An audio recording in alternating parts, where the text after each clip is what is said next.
ज्ञान यज्ञ की इस अनोखी कक्षा में आपका स्वागत है। मैं हूं आरती। चलिए शुरू करते हैं आज का अध्याय। टैली के इस अध्याय में हम अकाउंटिंग की जिन टर्मिनोलॉजीज के बारे में जानेंगे वो हैं रहतिया यानी स्टॉक, लेनदार यानी क्रेडिटर, देनदार यानी डेटर, दायित्व यानी लायबिलिटीज, संपत्ति यानी एसेट्स और व्यय यानी एक्सपेंसेस। रहतिया यानी स्टॉक। किसी भी व्यवसाय में वर्तमान में हमारे पास किसी भी मात्रा में जो माल उपलब्ध है वह स्टॉक कहलाता है। साल के अंत में जो माल बिना बिके रह जाता है वह क्लोजिंग स्टॉक कहलाता है और अगले साल के पहले दिन वही माल ओपनिंग स्टॉक कहलाता है। लेनदार यानी क्रेडिटर, वह व्यक्ति या संस्था जो किसी अन्य व्यक्ति या संस्था को उधार माल या सेवाएं बेचती है या रुपया उधार देती है, ऋणदाता या लेनदार यानी क्रेडिटर कहलाती है। संक्षेप में उधार माल बेचने वाला क्रेडिटर कहलाता है। इस व्यक्ति को भविष्य में ऋणी से धनराशि प्राप्त होना होती है। उदाहरण के लिए पारस ने राहुल को 10,000 रुपये का माल उधार बेचा। यहाँ पारस क्रेडिटर कहलाएगा। देनदार यानी डेटर, वह व्यक्ति या संस्था जो किसी अन्य व्यक्ति या संस्था से माल, सेवाएं या रुपया उधार लेती है, ऋणी या देनदार यानी डेटर कहलाती हैं। संक्षेप में उधार माल खरीदने वाला ऋणी या डेटर कहलाता है। इस व्यक्ति को भविष्य में एक निश्चित दिन या निश्चित अवधि के बाद पैसा चुकाना होता है। उदाहरण के लिए राज ने अनिल को 5,000 रुपये का माल उधार बेचा। यहाँ अनिल ऋणी यानी डेटर कहलाएगा। दायित्व यानी लायबिलिटीज, वे सब ऋण जो व्यापार को अन्य व्यक्तियों अथवा अपने स्वामी या स्वामियों के प्रति चुकाने होते हैं, दायित्व या लायबिलिटीज कहलाते हैं।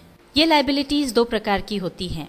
पहली है स्थायी दायित्व यानी लॉन्ग टर्म या फिक्स्ड लायबिलिटीज। ये वो लायबिलिटीज़ हैं जो 1 साल से ज़्यादा समय के बाद या व्यापार समाप्ति पर चुकानी होती हैं। उदाहरण के लिए आपने अपनी दुकान के लिए 2 साल के उधार पर फर्नीचर लिया, यानी आपको 2 साल के अंदर वो पैसा चुकाना है, तो ये हो गई लॉन्ग टर्म लायबिलिटी। दूसरा है चालू दायित्व यानी शॉर्ट टर्म या करंट लायबिलिटीज़। ये वो लायबिलिटीज़ हैं जो 1 साल या 1 साल से कम समय में पे करना होती हैं या चुकाना होती हैं। उदाहरण के लिए आपको अपने क्रेडिटर्स को 1 साल के अंदर अंदर कोई पैसा चुकाना है, तो ये आपकी शॉर्ट टर्म लायबिलिटी हो गई।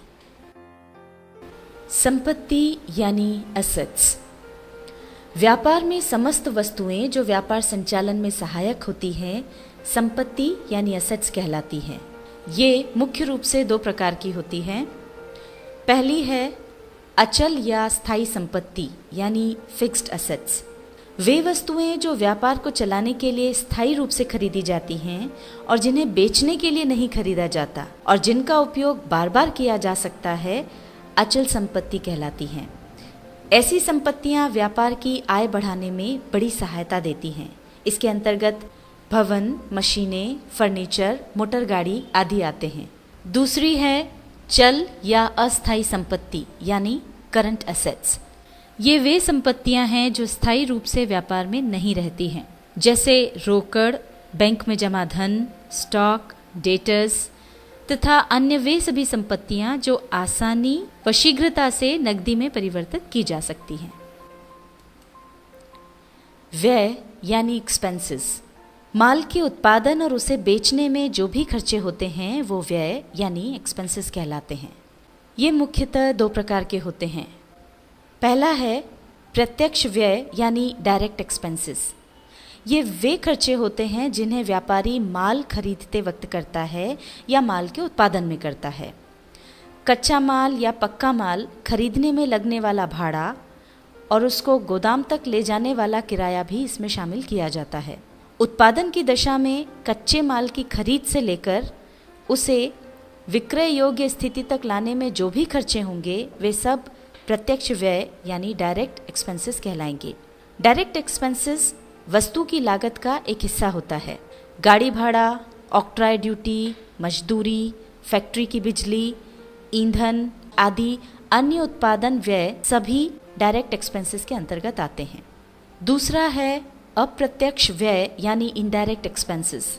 इनडायरेक्ट एक्सपेंसेस वे एक्सपेंसेस होते हैं जिनका संबंध वस्तु के क्रय या उसके निर्माण से न होकर वस्तु की बिक्री या कार्यालय संबंधी व्यय से होता है। ऐसे एक्सपेंसेस का प्रभाव विक्रय किए जाने वाले माल की लागत पर बिल्कुल नहीं होता। ये व्यापार के लाभ को घटा देते हैं। इसके अंतर्गत आने वाले एक्सपेंसेस हैं विज्ञापन, विक्रय पर गाड़ी भाड़ा, सेल्स रिप्रेजेंटेटिव्स को दिया जाने वाला वेतन, उन्हें दिया जाने वाला कमीशन, कार्यालय के कर्मचारियों को दिया जाने वाला वेतन, बिजली का बिल, ग्राहकों को दी जाने वाली छूट यानी डिस्काउंट, पूंजी व ऋण पर ब्याज, बेड डेट्स और डेप्रिसिएशन इत्यादि। टैली के इस अध्याय में अकाउंटिंग की जिन टर्मिनोलॉजीज के बारे में हमने जाना वो थी रहतिया यानी स्टॉक, लेनदार यानी क्रेडिटर, देनदार यानी डेटर, दायित्व यानी लायबिलिटीज, संपत्ति यानी एसेट्स और व्यय यानी एक्सपेंसेस।